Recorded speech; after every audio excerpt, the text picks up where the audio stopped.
Assalamualaikum warahmatullahi wabarakatuh. Selamat malam teman-teman. Salam sejahtera untuk kita semua. Bersama saya Jay Ahmad di podcast Teman Ngopi. Kita kali ini akan ngobrol dengan salah satu orang yang inspiratif. Nanti akan saya kenalkan tentunya. Tapi sebelum podcast Teman Ngopi kita mulai, kita minum dulu kopinya. Ya. Kopi nintai. Ya, kali ini kita akan ngobrol bareng sama Gus A.A. Abdullah Kudus. Begitu nama lengkapnya, tapi biasa orang-orang manggil beliau ini Gus A.A. atau Mas A.A. gitu. Dan beliau ini pegiat. Beliau ini pegiat lingkungan, hidup di Kabupaten Lumajang. Ini terkenal juga sebagai penjaga Gunung Lemongan. Gunung Lemongan ini ada di Lumajang. Beliau juga sebagai founder dari Laskar Hijau. Ini laskar yang beliau inisiasi untuk menjaga Gunung Lemongan untuk tetap lestari, untuk tetap hijau, sehingga gunungnya tetap hidup. Nah, Mas A ini juga di tahun 2010 ini mendapat penghargaan 1 Indonesia Award dari Astra Indonesia. Kemudian di tahun 2017 juga Mas A dapat penghargaan sebagai tokoh 72 tokoh ikon Pancasila. Nah, ini levelnya sudah dasyatullah alaih ini. Dan dari rekam jejaknya saja sudah kelihatan kalau beliau ini banyak hal yang bisa di-sharingkan dengan kita semua. Kalau istilah sekarang itu kayaknya daging semua ini nanti. Nah, dan sekarang Mas A.A.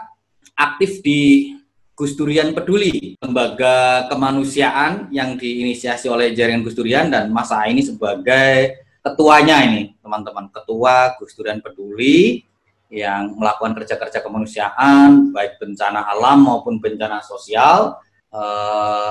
Ini diinisiasi di tahun 2014 sebagai kelanjutan dari Lumbung Amal Gus Durian dulu. Mas A ini yang sekarang sedang sibuk bersama teman-teman Gus Durian Peduli di berbagai daerah untuk kerja kemanusiaan peduli COVID-19. Mulai dari bulan Maret sampai sekarang nggak berhenti-berhenti gitu. Ya COVID-nya juga nggak berhenti-berhenti. Teman-teman semua, kita ngobrol bareng sama Mas A. Halo Mas A. Halo, Assalamualaikum warahmatullahi wabarakatuh. Waalaikumsalam Mas A. Ya, gimana kabarnya ini? Baik Mas Jai. Alhamdulillah. Mas Jai sehat ini? Baik ini. Alhamdulillah sehat juga ini. Walaupun lingkungan lagi banyak yang nggak sehat, tapi kita berdua kali ini diberi kesehatan untuk bisa terus berjuang ini Mas A. Tadi saya sempat menyinggung sedikit Mas A terkait aktivitas Mas A di saat pandemi, tapi mungkin akan lebih afdol kiranya Mas A langsung menjelaskan aktivitas yang dilakukan Mas A saat pandemi ini ngapain aja gitu, biar teman-teman juga tahu. Ya. Kalau di saat pandemi, khususnya mulai Maret sampai akhir Juli, saya bersama teman-teman di Gus Durian Peduli fokus untuk membuat gerakan namanya saling jaga.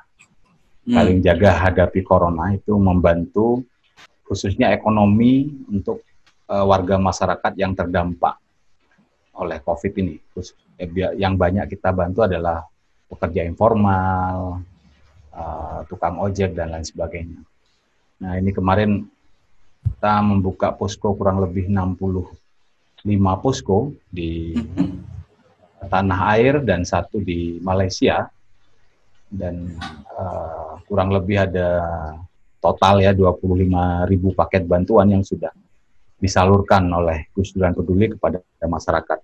Dan hari ini masih berlangsung penyaluran bantuan sembako di Sorong, Wamena, dan di Manado dan Balikpapan, di Pontianak. Pontianak ya.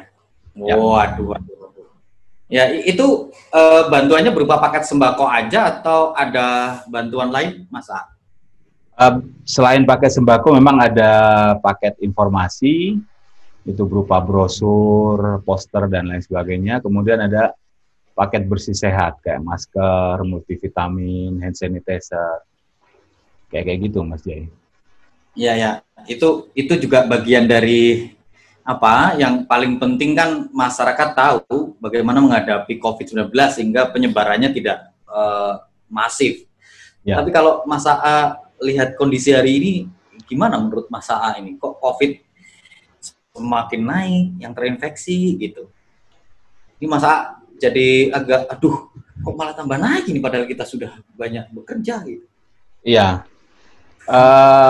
Sebagai orang yang bergelut di bidang lingkungan, saya ada bersyukurnya dengan COVID ini. Karena kemudian karena kemudian ada istilahnya jeda semesta.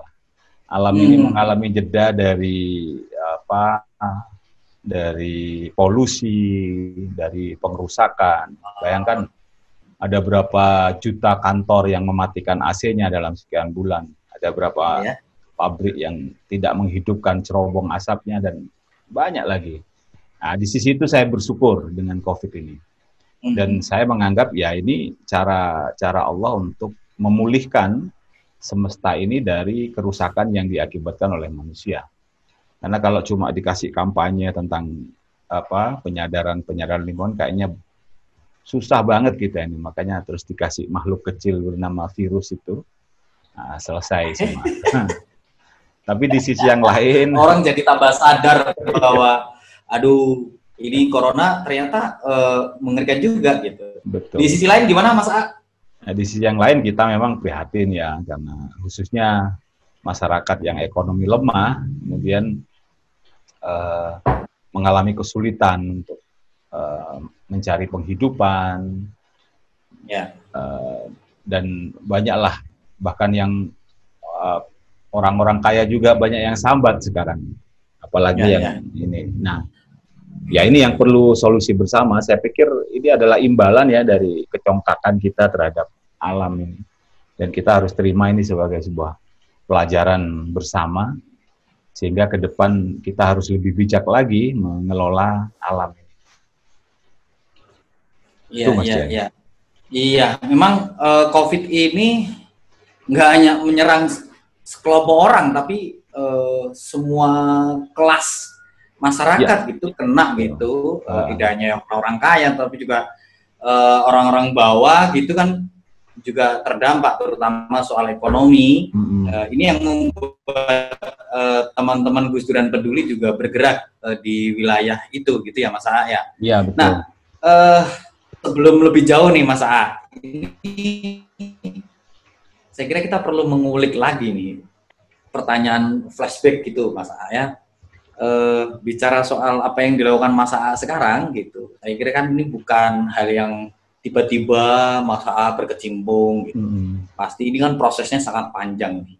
Kalau boleh tahu, ini Mas A apa sih yang menggerakkan Mas A untuk bergerak di isu-isu yang semacam ini, isu lingkungan, isu kebencanaan gitu. Itu apa yang menggerakkan Mas A? Ya, saya memang memulainya lebih banyak di lingkungan ya. Jadi kira-kira awal tahun 2015 itu saya memilih untuk pulang ke kampung halaman, karena saya juga tidak mungkin bekerja di sebuah perusahaan karena tidak punya ijazah. Jadi saya memilih pulang, kemudian bikin semacam sanggar atau sekolah alternatif untuk anak-anak di pinggir danau di Kelaka itu. Kami di situ belajar dengan masyarakat tentang pertanian, tentang perikanan dan lain-lain. Namun danau yang ada di depan mata kami itu setiap hari mengalami degradasi.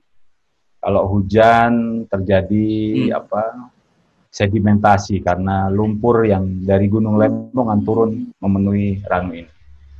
Kemudian mata air banyak yang mati. Di Ranu Kelakah itu ada 30-an mata air, pada tahun 2015 itu tinggal cuma 6. Itu akibat ada di tahun 98 sampai 2002 itu, ketika Gus Dur menjabat sebagai presiden, itu memang ada insiden penggundulan hutan di sepanjang Pulau Jawa. Itu karena statement Gus Dur yang bilang hutan untuk rakyat, kemudian dipelintir oleh oknum-oknum tidak bertanggung jawab, bahwa jari presiden ala siki wek negoro, nek awakmu butuh kayu negoro. Nah, sehingga waktu itu masyarakat berbondong-bondong untuk potong kayu di hutan. Sehingga dampaknya di tahun 2002 itu dari Banyuwangi sampai ujung kulon, hutan-hutan banyak yang rusak. Salah satunya di Gunung Lemongan ini, yang fotonya di belakang saya. Oke.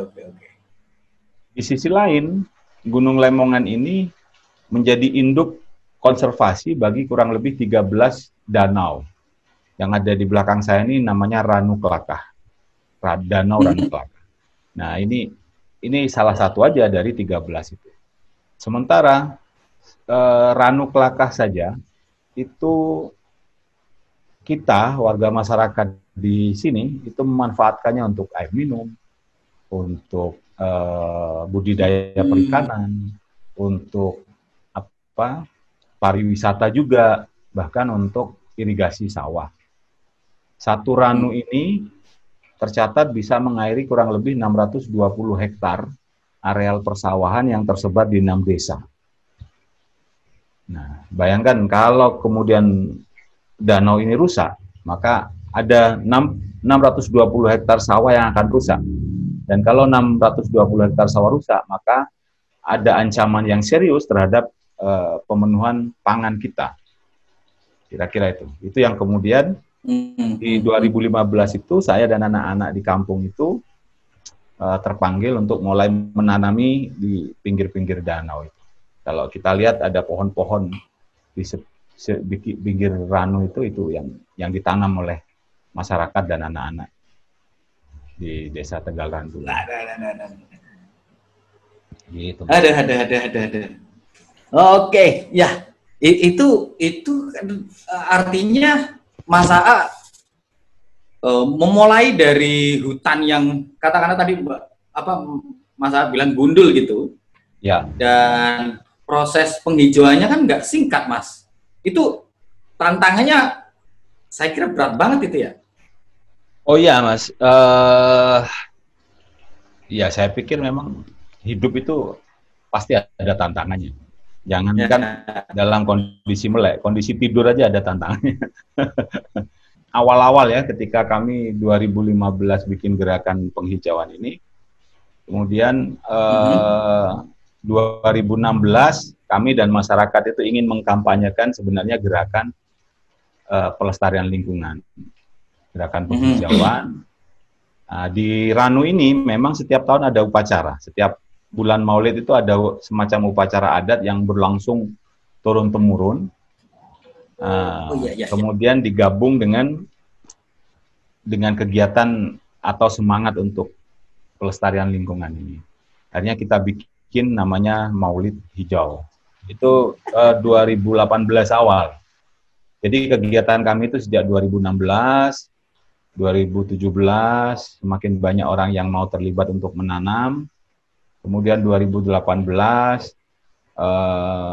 saya difatwa sesat oleh MUI Lumajang karena dianggap mencampur adukkan nama Maulid Nabi dengan penghijauan, dan itu Masya Allah. Saya difatwa sesat waktu itu oleh.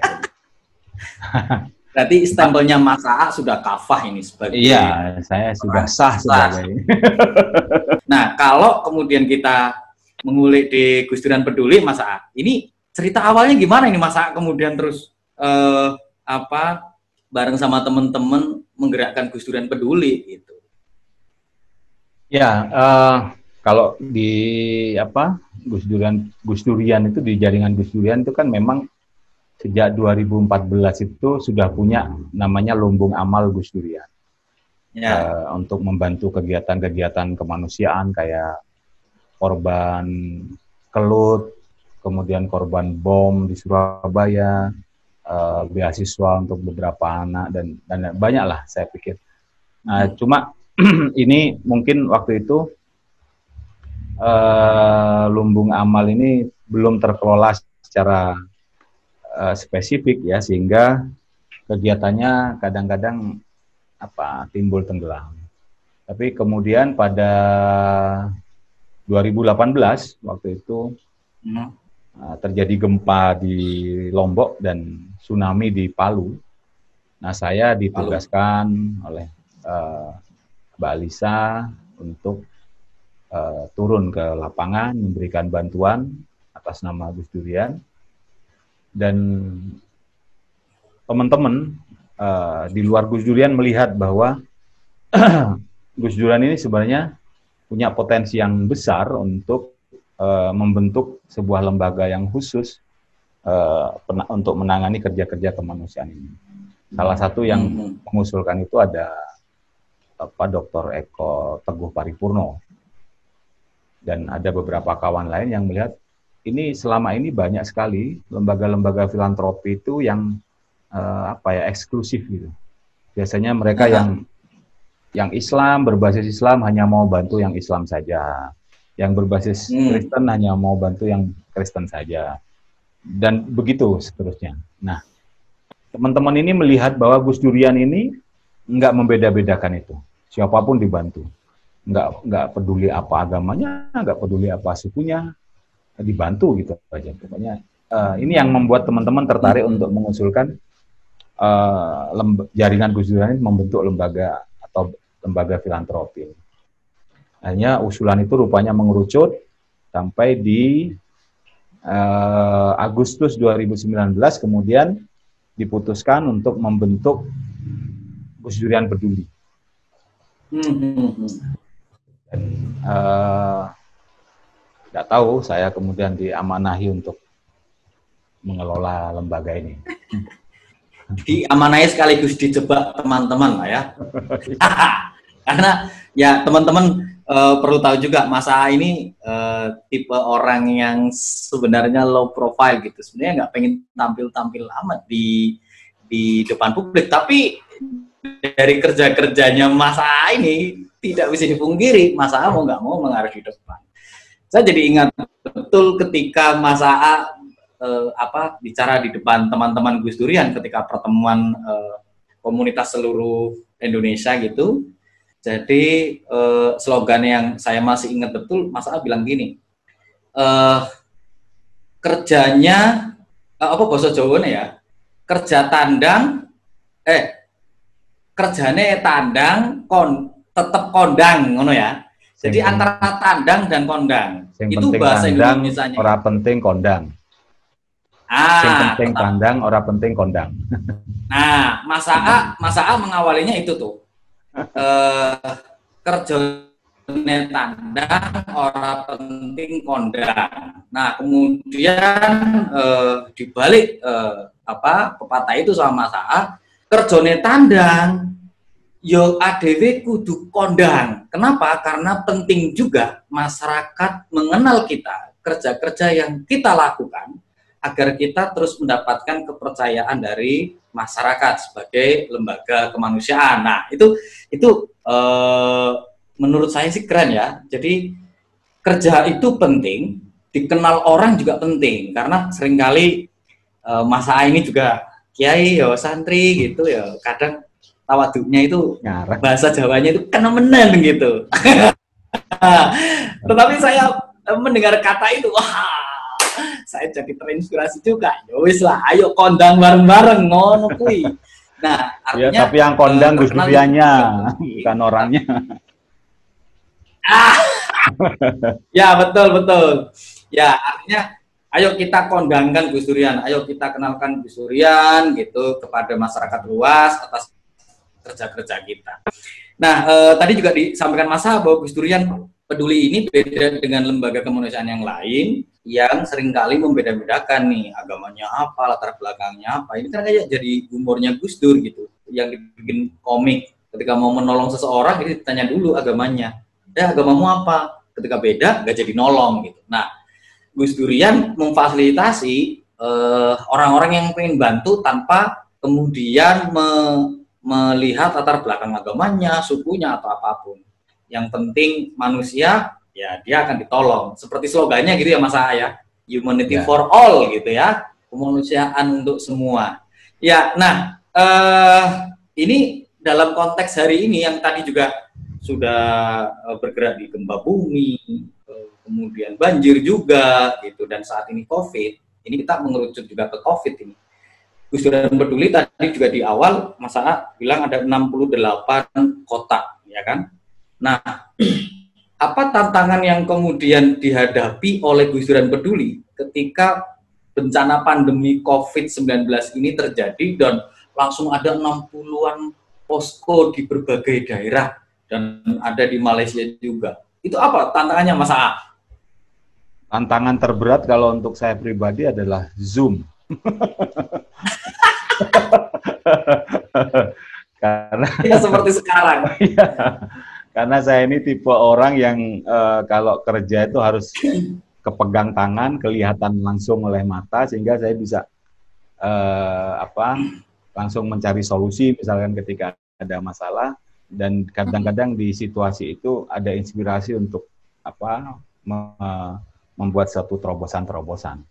Tapi pada situasi ini saya pertama kali kenal dengan Zoom dan harus sering-sering rapat lewat Zoom, mengkoordinir 68 posko lewat Zoom.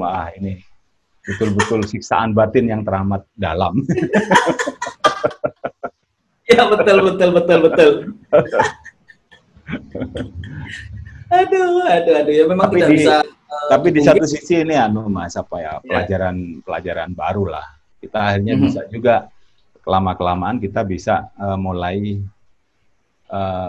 efisien ya bekerja dengan cara kayak gini. Jadi nggak harus nunggu rapat yang berbiaya mahal, cukup dengan Zoom kita ternyata sudah bisa selesai. Ada kalanya memang perlu ketemu langsung, tapi sudah tidak harus sesering dulu kayaknya. Iya betul. Ya itu salah satu hal yang kemudian mengubah perilaku orang ya pandemi ini. Terkait dengan rapat-rapat, koordinasi, itu ternyata Zoom menjadi satu fasilitas bagi manusia untuk berkoordinasi di tengah pandemi yang tidak boleh berkumpul. Aduh, saya juga merasakan itu. Biasanya kemana-mana gitu kan, tiba-tiba, ya udah di rumah aja gitu. Tapi suaranya bisa kemana-mana dengan Zoom ini. Nah, selain Zoom, apalagi nih tantangannya nih, biar teman-teman juga tahu seberat apa gitu menghadapi COVID. Kalau yang paling berat itu sebenarnya adalah tentang kesadaran masyarakat, karena masih banyak tokoh masyarakat yang menganggap bahwa COVID ini adalah konspirasi. Ada yang menganggap bahwa ini adalah gerakannya PKI dan lain sebagainya lah. Ini tipu-tipu. Nah, ini menghancurkan umat Islam dan lain sebagainya. Nah, ini betul-betul ini adalah wabah, bro, dan itu dalam Islam juga diakui bahwa taun itu ada, gitu. Wabah itu ada, namanya taun. Nah, ini malah nggak percaya, kan aneh.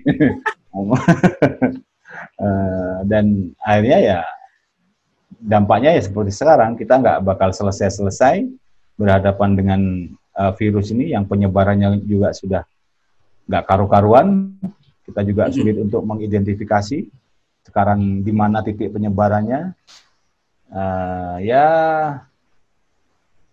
kita tinggal berdoa saja, dan menurut saya minimal kita kalau orang lain sudah mulai longgar, minimal kita tetap menjaga protokol itu dengan ketat, pakai masker, jaga jarak dan lain sebagainya. Iya, memang yang sering juga dikampanyekan oleh banyak orang, pemerintah juga, lembaga-lembaga juga gitu yang melakukan edukasi masyarakat, yuk cuci tangan, yuk pakai masker, yuk tidak berkerumun, jaga jarak dengan yang lain agar COVID ini penyebarannya tidak masif gitu. Tetapi situasi sekarang ketika orang mengatakan sekarang zamannya kan new normal gitu ya, ini malah infeksinya semakin tinggi gitu. Nah, kalau Mas A melihat situasi ini, sebenarnya kalau boleh beropini gitu ya, ini akar masalahnya sebenarnya di mana gitu? Apakah salah Mas A gitu, atau kemudian salah siapa gitu kan? Nah, kalau boleh menyampaikan soal akar masalah gitu, sehingga kita tahu dari mana kita harus mulai gitu, ketika kita tahu masalahnya kan. Ya, kalau kita contoh misalkan Vietnam bisa dengan cepat terbebas dari pandemi ini.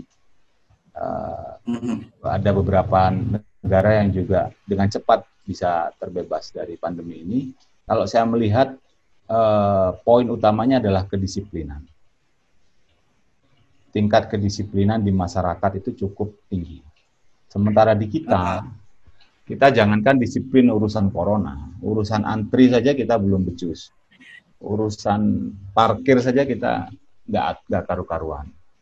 Jadi kalau misalkan di jalan lah ada macet, sudah tahu itu macet, dia masih nyalip saja. Ini kalau mau dikulik lebih jauh, ujung-ujungnya sampai juga ke persoalan pendidikan. Bahwa pendidikan kita masih mengajarkan angka-angka, masih mengajarkan nilai dan rapor, tidak pernah fokus kepada mengajarkan tentang budi pekerti misalkan. Di pendidikan kita itu masih lebih penting nilai rapor 9 daripada siswanya tertib antri. Ya, antri tertib nggak masuk di rapor. Ya benar. Yang masuk di rapor itu adalah kalau dia bisa menjawab 1 + 1 ada 2, itu baru bisa. Jadi ya kayak kalkulator aja. Ya artinya kan dari soal budaya disiplin ini kan COVID ini bisa menjadi trigger nih buat banyak elemen untuk meningkatkan kedisiplinan, baik dari organisasi masyarakat gitu kepada anggota-anggotanya, yuk disiplin gitu, pemerintah dengan jajarannya dan kebijakannya yuk disiplin gitu. Nah, kalau Mas A melihat itu, apakah itu sudah terjadi gitu di level organisasi masyarakat, pemerintah gitu, kedisiplinan? Belum secara menurut saya masih tidak banyak berubah ya tingkat kedisiplinan kita. Kalaupun mereka menggunakan masker itu lebih kepada karena ada aturan yang melarang. Misalkan kalau kita masuk ke bank, di situ kursinya memang sudah dibuat berjarak misalkan. Tapi ketika mereka di pasar aja, di pasar tradisional, udah nggak ada beda antara zaman pandemi atau enggak. Kayak gitu. Ya, apalagi ditambah dengan pengetahuan soal ini COVID nggak benar gitu kan. Iya. Bukan satu hal yang harus kita percayai gitu, karena yang harus kita percayai cuma 6, Mas A. 6. Bagi umat Islam kan percayanya cuma 6 gitu. Kalau kita percaya sama COVID, murtad. Murtad. Aduh.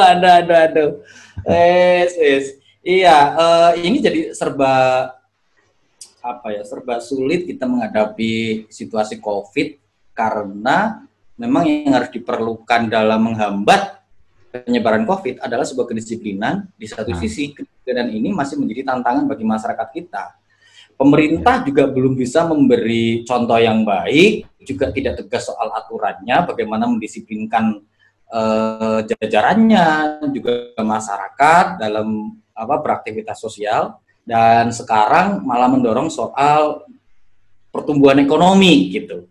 Nah, ini kan juga sering jadi perbincangan di teman-teman Gus Durian ya, bahwa bicara soal ekonomi itu penting, tapi juga penting kita bicara soal protokol kesehatan. Bukan berarti harus berada di dalam rumah terus.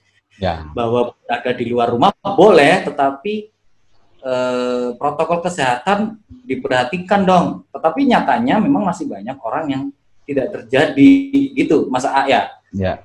Dan ini kan menjadi concern.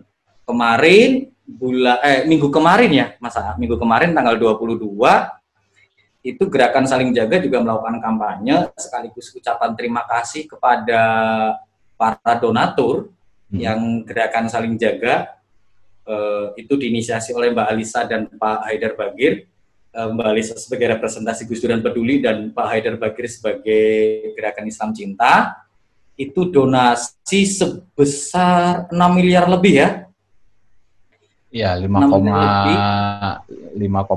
ya. 5,8, sorry. Ya, 5,8 hampir 6 miliar lah. Ya, 200 juta kurang dikit lah. Gitu. Ya. Ya, 6 miliar susu 200 ngono kae.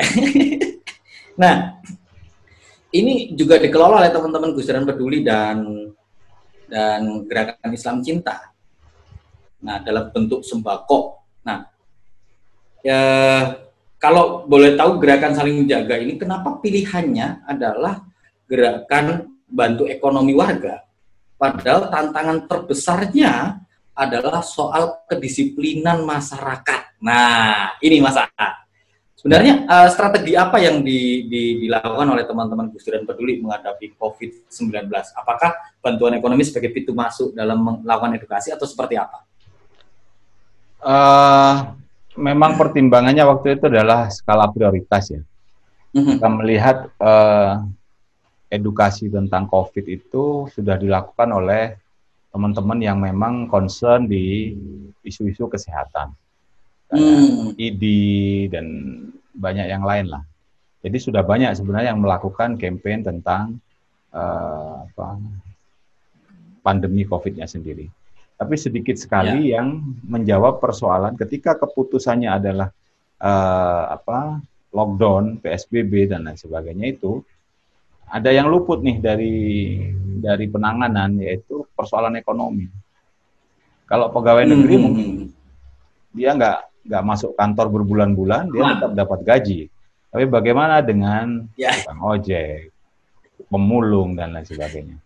Nah, kita melihat itu ada ruang kosong yang belum ada yang nangani, maka Gus Dur dan Peduli dan Gerakan Islam Cinta kemudian memutuskan untuk memilih menangani yang ini, membantu ekonominya. Gitu. Meskipun di proses bantuan ekonomi tetap kita kasih juga brosur-brosur untuk mengedukasi masyarakat. Ya, bagian dari kampanye juga ya soal COVID-19 ya Mas A ya. Ya dan itu memang tidak mudah. Banyak juga yang memberi bantuan ekonomi pada akhirnya Mas A ketika pilihan PSBB saat menjadi satu kebijakan, bahkan dari pemerintah juga melakukan bantuan ekonomi berupa sembako juga gitu. Nah, apa yang membedakan sembakonya Gerakan Saling Jaga dengan paket sembako kelompok lain? Mas A, kalau boleh tahu tuh. Kalau yang di kita itu, kita memang waktu itu asumsi awal itu pandemi ini paling tidak 1 bulan lah, bahkan lebih. Nah, sehingga kemudian paket bantuan yang kita berikan itu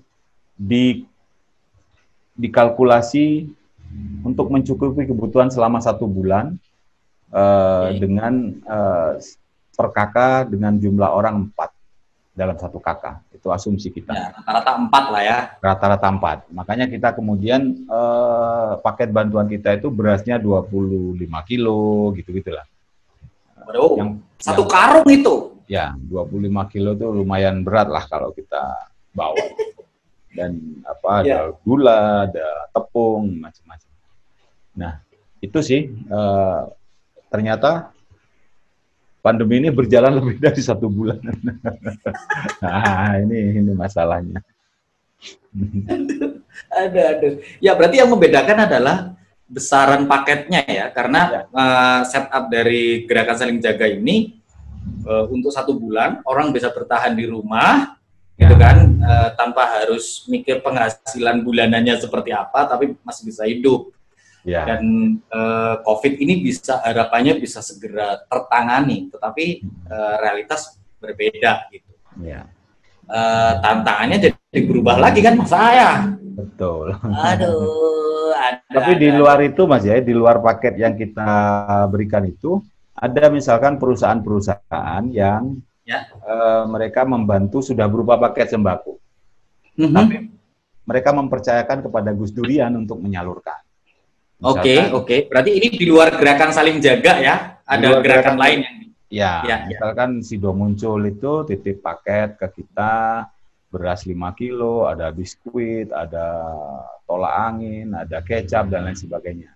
Itu hanya jadi 1 kardus. Itu berapa paket totalnya, Masa yang Sido Muncul berapa paket itu? Lupa saya. Banyak sekali. Banyak ya? Ya, yang sedang berlangsung sekarang kita salurkan itu adalah dari Telkomsel. Nah, yang gini-gini memang kemudian jumlahnya bisa beragam.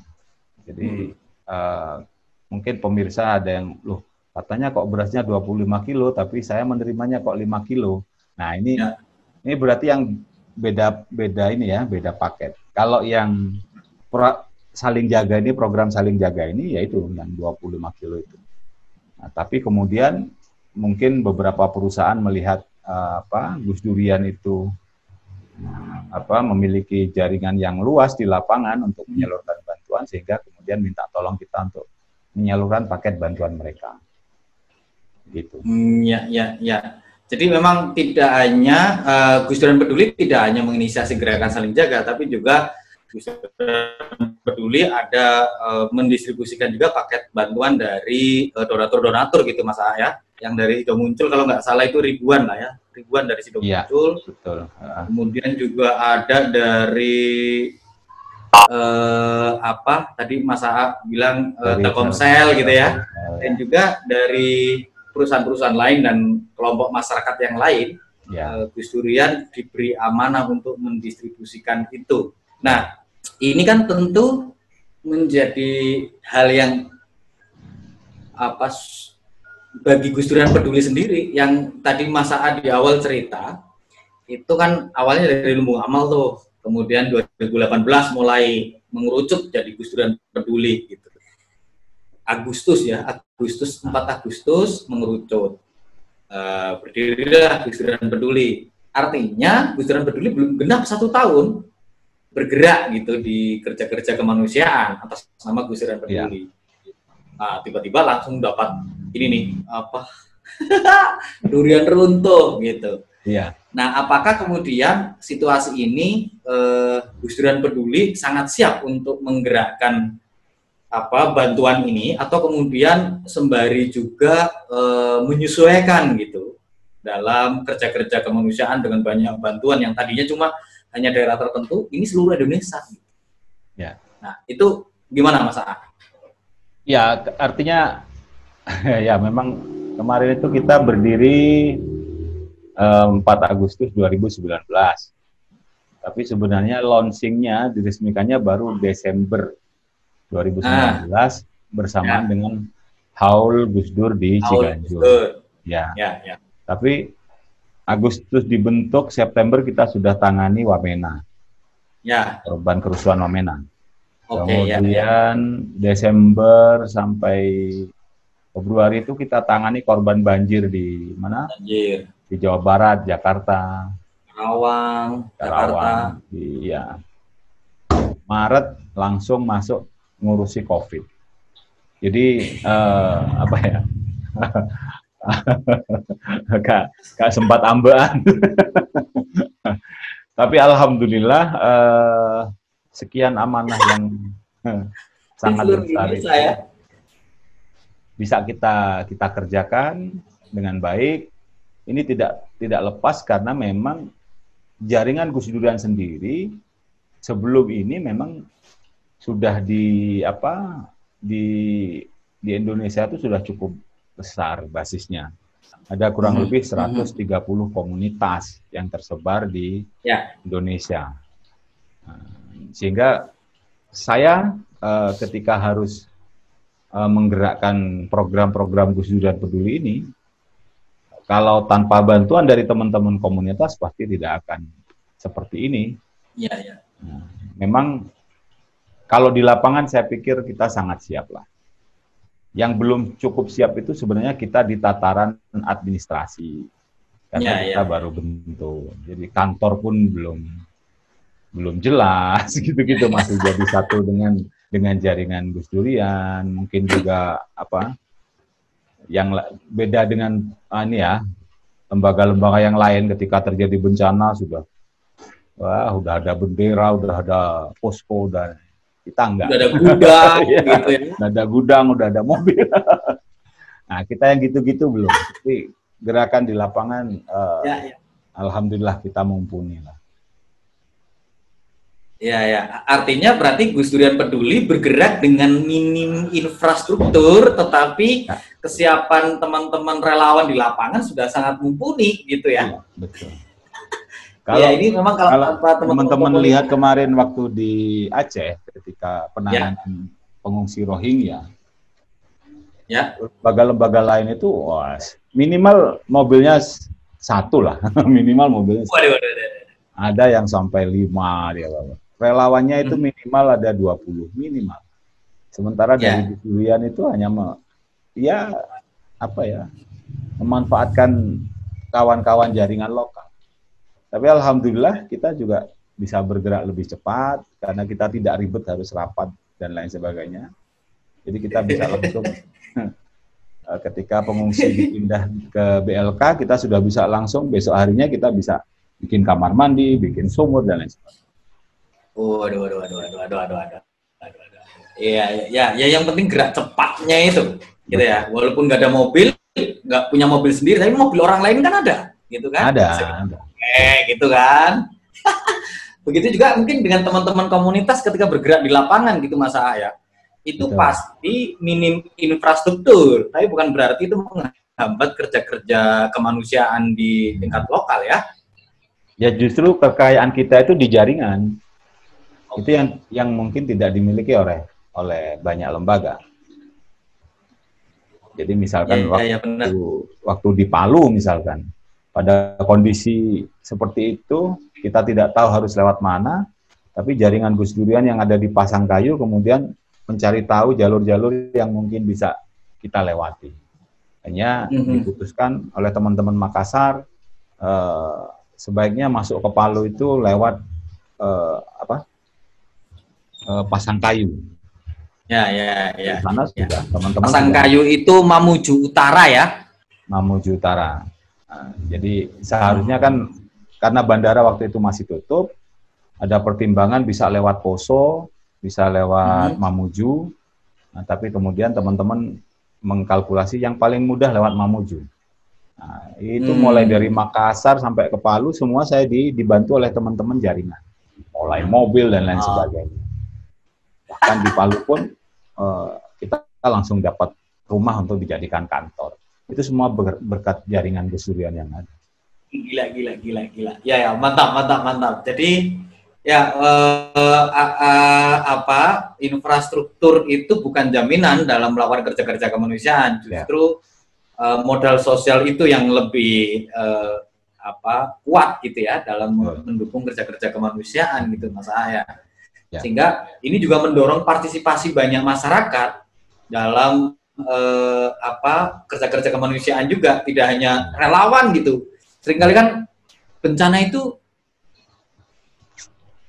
berharapnya sama relawan gitu, masyarakatnya cuma hanya jadi penonton. Tetapi kan itu tidak menarik gitu. Yang menarik kan ketika masyarakat bareng dengan relawan bergerak gitu mengantisipasi dan menangani bencana gitu. Begitu juga dengan COVID gitu ya, Mas Aya.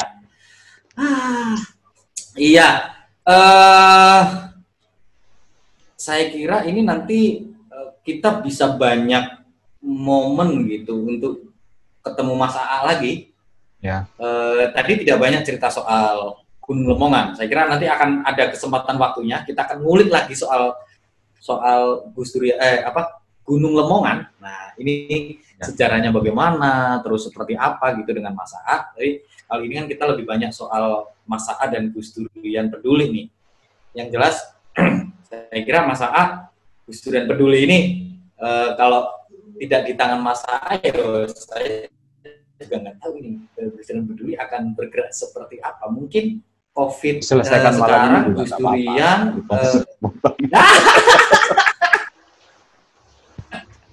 ya, Gus Durian pasti akan sangat keteteran menghadapi COVID-19 ketika tidak dikomandoni oleh Gus Durian Peduli gitu. Bagaimana kita bekerja dalam ruang-ruang kemanusiaan gitu, kebencanaan dan sebagainya. Nah, ini terakhir Mas AA. Pesan Mas AA ini dalam situasi bencana sekarang gitu, COVID-19, terutama untuk relawan dan juga masyarakat. Itu apa Mas AA pesannya yang mungkin bisa dibagi gitu? Sebelum itu mungkin ini ya, khusus yang untuk penanganan COVID kemarin, karena memang kerjanya sangat besar, itu kemudian kami membentuk namanya tim kerja nasional, yang itu langsung dikomandani oleh Mbak Alisa Wahid, karena memang karena itu harus lintas batas, harus berurusan dengan banyak pihak, sehingga memang Mbak Alisa berperan sangat besar kemarin di gerakan saling jaga itu. Bahwa turun gunung ya? Iya, turun gunung lah. Karena kalau saya ditinggal sendirian, wah bisa semaput. Ya, kemudian untuk kalau terkait pesan sih, saya pikir COVID ini pengingat saja sebenarnya untuk kita semua, bahwa ketika alam kita perlakukan semena-mena, maka dia akan memberikan balasan yang bahkan di luar dugaan kita. Dan fakta bahwa sebenarnya di hadapan alam kita itu hanya sesuatu yang sangat lemah, sangat rentan. Sekali sapu saja kita sudah habis kok. Jadi kesombongan kita sebagai manusia ini selayaknya sudah harus mulai diturunkan, dan kita selayaknya ke depan lebih banyak menghormati terhadap alam semesta ini dengan cara ya tidak merusak, tidak mengotori, tidak memperlakukan semena-mena. Dan itu menurut saya yang paling penting, karena bisa jadi kalau perilaku kita masih tetap seperti ini, reaksi alam yang akan timbul bisa lebih dahsyat dari pandemi COVID-19 ini. Itu Mas Jai. Oke, ya saya jadi kayak ini ya, melihat bahwa hikmah dari COVID-19 ini justru kembalinya pada manusia gitu Mas Aya. Egonya kemudian perlu kita sadari bahwa manusia itu sebagai pemimpin di muka bumi, yuk sadar dengan lingkungannya bahwa kamu tidak hidup sendiri gitu. Nah ini juga teman-teman, saya kira pesan dari Mas AA dalam banget ini. Saya kok melihatnya ini memang ucapan kayak seorang kiai gitu. Ya Mas AA memang orang kiai. Kiai Abdullah Kudus. Enggak gini loh. Kadang-kadang kan kita menganggap pandemi ini sebagai azab dari Allah gitu loh. Itu kan sama halnya kita menganggap bahwa Allah itu zalim terhadap umatnya. Padahal dari 20 sifat Allah itu tidak ada satupun sifat zalim itu. Iya ya. Jadi ketika kita menganggap ini azab, maka kita menuduh Allah itu zalim kepada kita, dan itu sebenarnya yang layak difatwai sesat oleh MUI, bukan saya. Iya. Oke. Menarik ya, betul. Saya kira pesan masa ini cukup dalam teman-teman, dan kembalinya kepada kita bagaimana kita menghadapi COVID-19 ini. Tentunya kita harus ingat bahwa kita tidak sendiri di dunia ini, ada alam yang harus kita jaga, eksploitasi, kita harus kawal betul jangan sampai itu terjadi karena kembalinya ke manusia juga gitu. Kalau kita banyak mengambil dari alam, ya alam akan membalasnya kan gitu secara dalam tanda petik gitu ya. Yang tadi juga disampaikan oleh Mas Aa, dan saya kira ini cukup banyak yang bisa kita dapat dari Mas Aa, mulai dari Gunung Lemongan sedikit tadi, dari perjalanan Mas Aa, kemudian Gus Durian Peduli, dan yang pesan terakhir saya kira juga Dasatullah ini, saya nggak menyangka Mas Aa akan menyampaikan itu, teman-teman, karena perlu saya keluarkan ayat biar kelihatan serius. Jadi kalau